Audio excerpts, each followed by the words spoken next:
Salah paham pertama sungguh serius. Ada anggapan bahwa beragama berarti menjauh dari berbangsa. Tunduk pada ajaran agama dipandang tak bersedia paham nasionalisme dan kebangsaan. Dinilai berkhianat terhadap prinsip berindonesia. Hadirin, salah paham itu sungguh serius di Indonesia. Paham kebangsaan dan paham keagamaan saling menopang. Menjadi pemeluk agama yang taat adalah jalan untuk menjadi warga negara yang baik. Disitulah muncul nasionalisme yang hakiki. Hadratul Syekh Kiai Haji Hashim Al-Ash'ari, pendiri Nahdlatul Ulama, memperkenalkan prinsip dengan fatwanya yang terkemuka.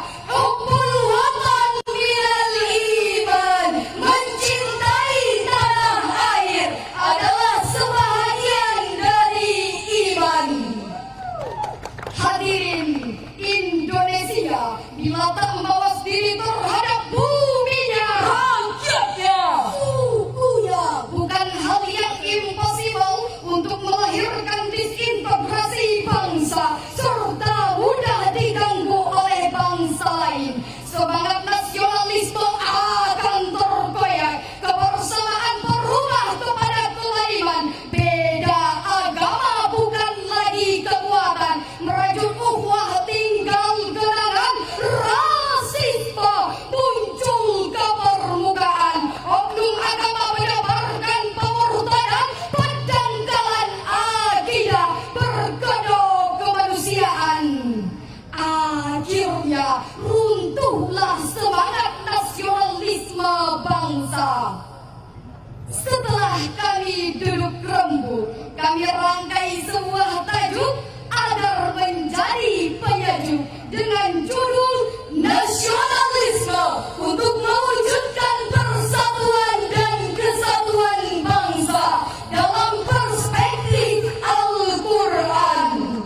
Dengan landasan normatif kitab suci Al-Quranul Karim, surah Al-Hujurat ayat 13, Allah berfirman, A'udzu billahi minasy syaithanir rajim.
Allah yang Maha Pengasih, Maha Penyayang. Wahai manusia, sesungguhnya kami telah menciptakan kamu dari seorang laki-laki dan seorang perempuan, dan kami telah menjadikan kamu berbangsa-bangsa dan bersuku-suku agar kamu saling mengenal.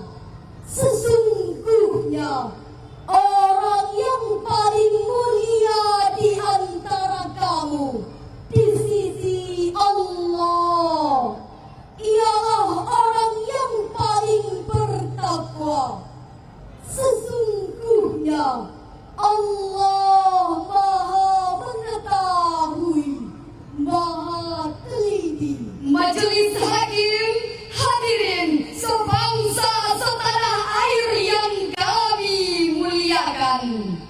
Di dalam ayat tadi terdapat kalimat ta'arufu. Dalam kaedah lughatul Arabiyah, kalimat ta'arufu merupakan mauzun dari tafa'ala yang berfaedah musyarakah. Fungsinya saling ketergantungan yang bermakna timbal balik, yang berarti saling mengenal. Semakin kuat pengenalan antara satu dan yang lainnya, semakin terbuka peluang untuk bersatu padu dalam memberi manfaat. Semakin saling kenal, semakin erat untuk bersama, untuk menjaga dan membina negeri tercinta Indonesia. Sedangkan dalam tafsir Jalalain jilid pertama halaman 687 baris ke-8, Imam As-Sayuti dan Imam Al-Mahalli menjelaskan bahwa lita'arafu ay liya'rifa ba'dukum ba'da la litufakhiru bi'uluwin nasbi.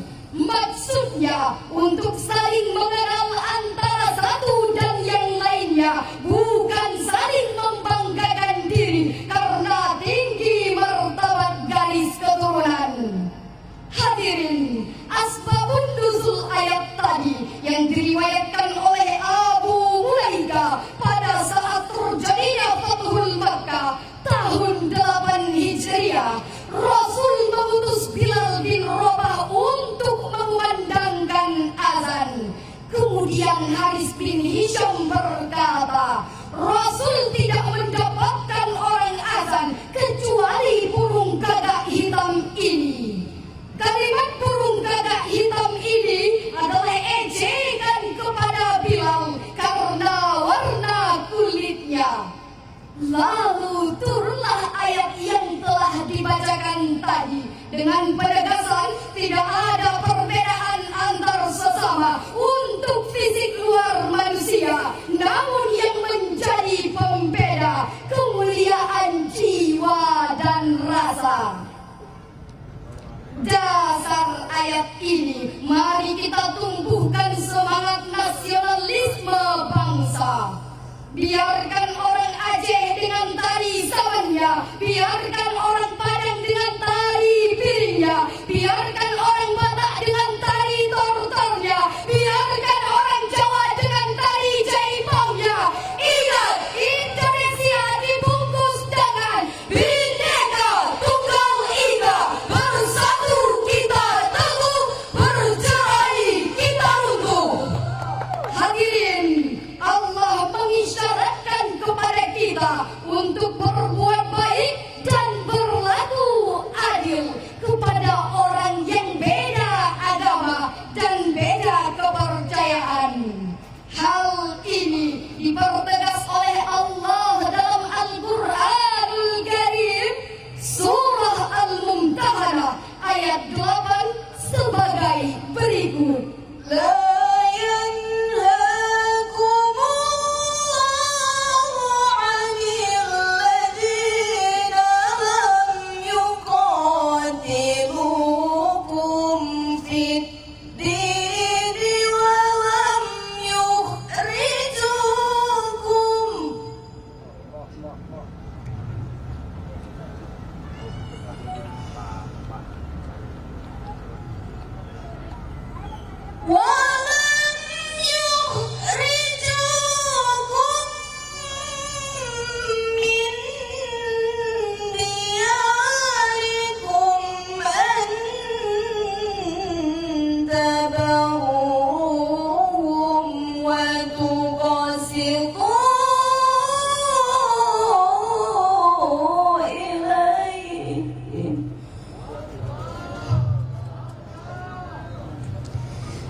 Inna Allah bikul muqasitin.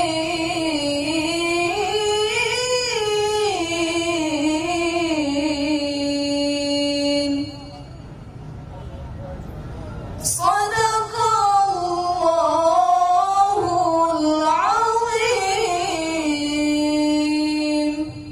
Allah tidak melarang kamu untuk berbuat baik dan berlaku adil terhadap orang-orang yang tidak memerangimu karena agama dan tidak pula mengusirmu dari negerimu. Sesungguhnya Allah menyukai orang-orang yang berlaku adil. Maha benar Allah dan Maha Agung dengan segala firman-Nya. Majelis Hakim, hadirin yang kami muliakan, di dalam tafsir Al-Quranul Azim jilid keempat, Imam As-Sayuti dan Imam Al-Mahalli menjelaskan bahwa la yanhakumullahu 'anil ladzina lam yuqatilukum ay minal kuffar an tabarruhum bi ihsanikum wa tuqsitu ilaihim ay taqdu ilaihim bil adli. Ayat tersebut menjelaskan bahwa Allah tidak melarang kita untuk berbuat baik dan berlaku adil kepada orang yang beda agama. Kalimat antara ruhum wa tuqsitu ilaihim mengingatkan kepada kita bahwa Allah menganjurkan kita untuk hidup ukhuwah dan persahabatan serta menumbuh kembangkan sikap sosial kemasyarakatan yang melahirkan semangat nasionalisme kebangsaan.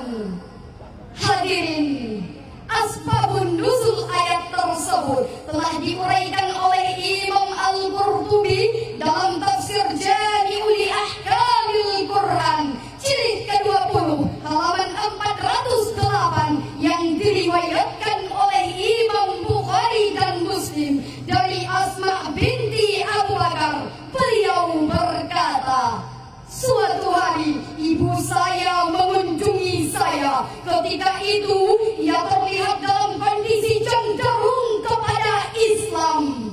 Lalu saya bertanya kepada Rasul, bolehkah saya menyambung silaturahmi dengannya? Nabi menjawab, iya, boleh. Berkenaan dengan hal ini, lalu turunlah ayat yang telah dibacakan tadi. Namun yang mengharukan kita, cuplikan kecil kisah penggusuran, penghancuran rumah ibadah, dan penindasan menjadi memori kelam kepada kita betapa kurangnya persatuan dan kesatuan dalam membina nasionalisme bangsa. Tak bersaudara dan tak ingin bersama. Diawali penggusuran masjid di Tuban, penyerangan terhadap ulama di Lamongan, perusakan gereja Santa Lidwina Sleman, 2 tingkah brutal terhadap tokoh Islam, persekusi terhadap tokoh agama di mana-mana, ancaman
Hadirin, padahal Rasulullah bersabda dalam hadis riwayat Imam Muslim dari Abi Hurairah, beliau bersabda, "Al-muslimu akhul muslim, la yadlimuhu wa la yakhdiluhu wa la yahqiruhu, at-taqwa hahuna." Sesama muslim itu kita saling bersaudara, jangan saling membenci, mengkhianati dan merendahkan orang lain.